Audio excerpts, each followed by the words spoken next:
Hey everybody, Enigma here, coming at you on the video today. Hope you're having a great weekend. Today I thought I would do something that I was requested to do after I did my initial GameStop video, and that is, and it's October, so horror stories from working at GameStop. And yes, there's a lot of these stories, but we're going to do one today, okay? And it's one of my favorites because it just goes to show you how disconnected they were with their customer base and what the whole deal was with them back in the day. Okay, so let's just talk about something called a DVD. Okay, that's what this is right here. It's Devil May Cry 3, if you're wondering, on the PlayStation 2. This is a DVD. Uh, I'm sure you guys have all seen these before. You see them in the stores all the time. A lot of storage can be put on these. I've done videos and talked about it before about storage medium, especially playing Sea of Stars and things like that. The problem with DVDs and compact discs before them is scratches. Now this one doesn't have any scratches on it because I take care of my shit. At least I try to.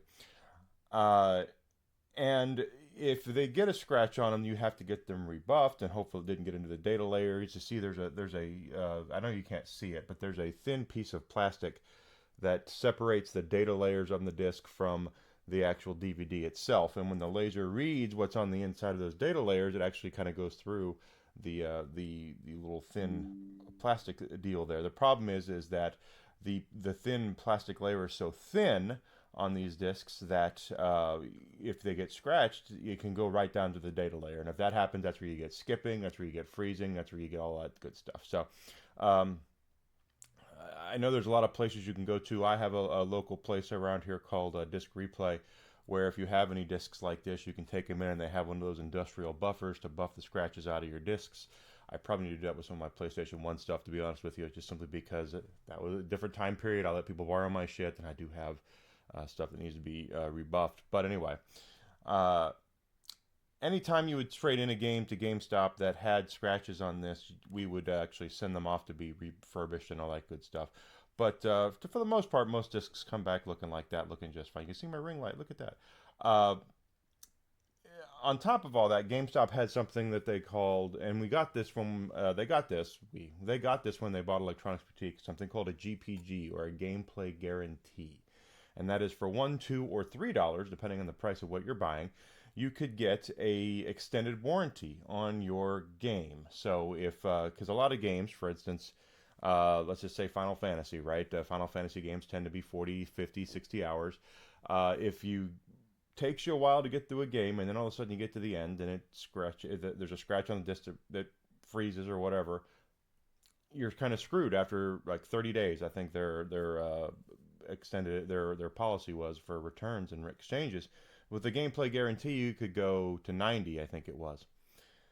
And it was a good idea for DVDs, okay? Especially the kind of expensive ones, quite frankly. Now, it's overpriced, yes, but the idea is that if you buy Devil May Cry 3 here, and you take it home and you stick it into your PlayStation, and it gets to, the scratches are on it or mess up and all that good stuff, you could take it back to GameStop and they will replace it with a copy of Devil May Cry 3.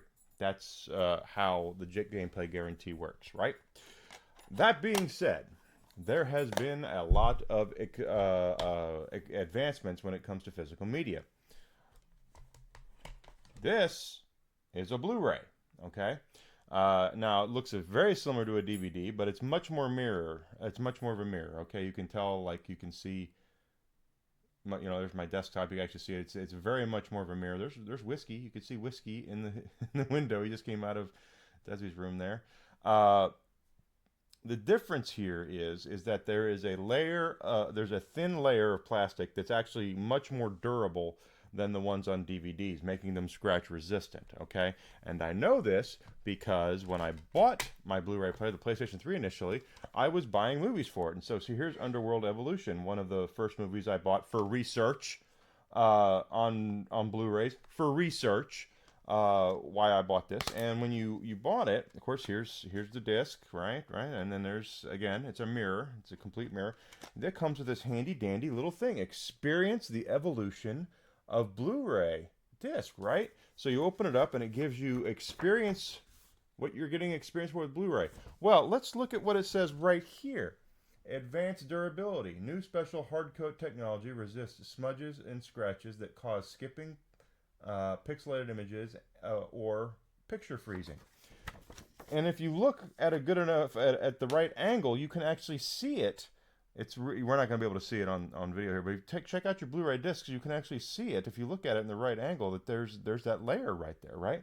That means that in theory, and I've tested this with some other movies, research, that you can take this disc and drop it on the ground and grind your heel into it, and it'll still play. Now, the DVDs won't do that, but the Blu-rays will. That makes the gameplay guarantee, the GPG, completely useless. Completely useless. Because the only way, and I'm sure people will say, oh, Blu-ray, I've done it before, and I'm sure you're probably right.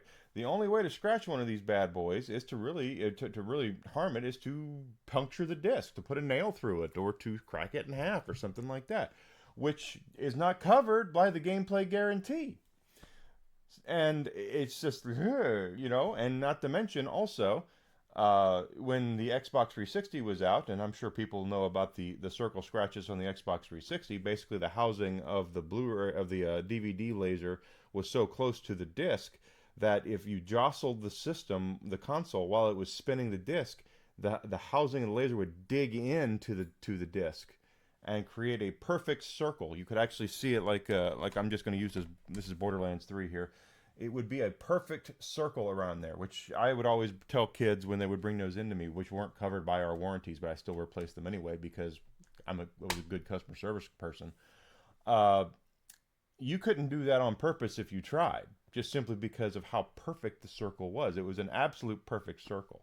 And when you're a human, you just can't do that. But anyway, I digress.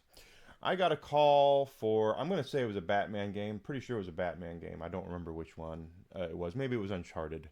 But it was definitely a PlayStation 3 game. And my district manager called me and said, hey, Enigma, you didn't get any GPGs on your midnight opening last night for whatever it was. And I said, yeah, and? And he said, why is that?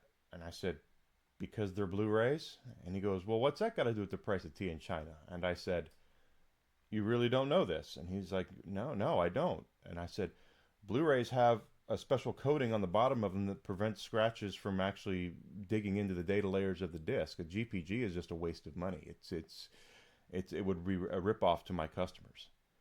And his exact words to me were, and I just remember this plain as day. His exact words to me were, well, don't tell your customers that. That was his response, not, oh, thank you for letting me know. This is something that we should probably look into. This is something that's, he was actively telling me to rip off my customers, is what he just actively told me, yes, you need to steal money from your customers because I'm telling you to. That's a horror story, okay? Not anything. And the thing is I like to, when I was in customer service, to build up a relationship with my customers to the point where they would trust me, and they did trust me, where they would come in and go, hey, Enigma, how is Devil May Cry 3? Is it any good? And I would say yes or no, and they would trust my opinion as to what I would say. If I'm selling them bullshit on top of bullshit that they don't need and is a ripoff and is a waste of their money, they're not going to trust me. And they shouldn't trust me. Just think about it when you go to purchase anything, right? You go to Best Buy or you go to wherever, and the customer service person, the only thing you're interested in is getting your money. That's very piss poor customer service. Customer service is, I want to get to know you so I can help you choose to see if you're going to like Devil May Cry 3. Well, not at this, and at the same time go, oh, give me $3 so I can protect your disc, even though you probably won't need it because it's a Blu-ray and Blu-rays have it anyway. But give me your $3 anyway because I'm telling you to.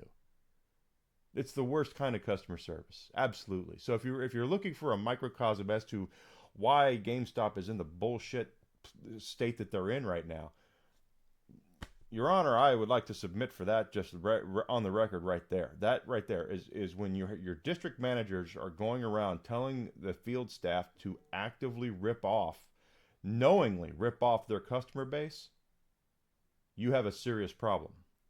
And the sad thing is that, as I've stated on my GameStop video, is everyone who was making these decisions, the guy who told me to do that, he no longer freaking works there.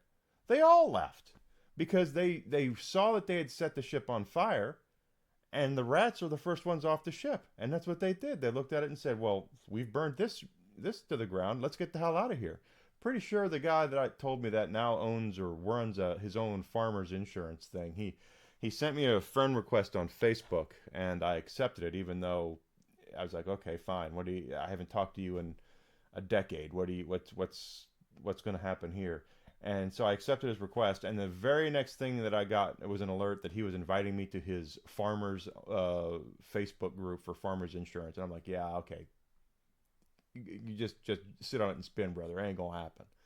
So that right there is just should just tell you the dichotomy of why GameStop is in the shape that they are in, and it's probably got nothing to do with what they're doing now. It's where they were and what they were doing is that they thought they were 10 foot tall and bulletproof, and they were actively telling their field staff, this is your job to rip off your customers. Well, the thing is that your customer base, when they deal with tech, which is what a lot of gamers are, they're really into tech, are not stupid. They read the stuff that comes in these things. They read this experience Blu-ray, right? I mean, it's right there in black and white and blue, actually, right there, plain as day. Advanced durability. Why in the hell would you want to rip your customer base off? Why would you want to take a kid's lunch money or the money that he used to mow lawns over the summer so he could save to buy his favorite game, and then you're gouging him for $3 more for something is a complete frickin' ripoff? I'd love to know the answer, but yeah, that's just how it is. Anyway, that's a horror story from GameStop. If you like that, I have plenty more of those. I was going to do a different one, but then when I thought about it, I was like, well, if I'm going to talk about a real horror story, I need to talk about the fact that they were actively telling me it was my job to rip off my customers. The customers I had to see every day, the ones that would come in and the ones that would bring me cookies for Christmas, the ones that I had a lady who brought me cookies, or brought cookies for the store, and I said, oh, the staff will love these, and she said, well, what about you? And I said, well, I don't really eat a lot of cookies. She said, what do you eat? I said, I eat a lot of broccoli and cauliflower. So she went over to the Target and bought me 2 bags of broccoli and cauliflower to eat. And GameStop wants me to rip her off. Piss off. It's just crazy. Anyway, guys, that's going to do it for today's video. A little shorter on this one. But I do plan on streaming this week as usual. We're playing Ghost of Yotai on Monday. We're pretty close to the end on that. Once we're done with it, I'm going to load up something else. Not sure what that is. On Tuesdays and Thursdays, we are doing Sea of Stars. My first time blind playthrough playing through that. So give me a follow on Twitch, Twitter, and Rumble, and a subscription on YouTube would be great. I stream 5 days a week, Monday through Friday, 9 a.m. to noon, and then 1 p.m. to 5 p.m. 7+ hours a day. I usually come back a little early or start a little early, so usually it's like 7.5, 8 hours I stream per day. So if you guys tune in, I'd greatly appreciate that. If you like the video here, give it a thumbs up. I have a lot more horror stories at GameStop that I would love to share with you guys. If you like the video, I'll do more of them. So thanks for being here, guys. Greatly appreciate it, and I'll see you on the next video. Have a great weekend, guys. I will talk to you soon.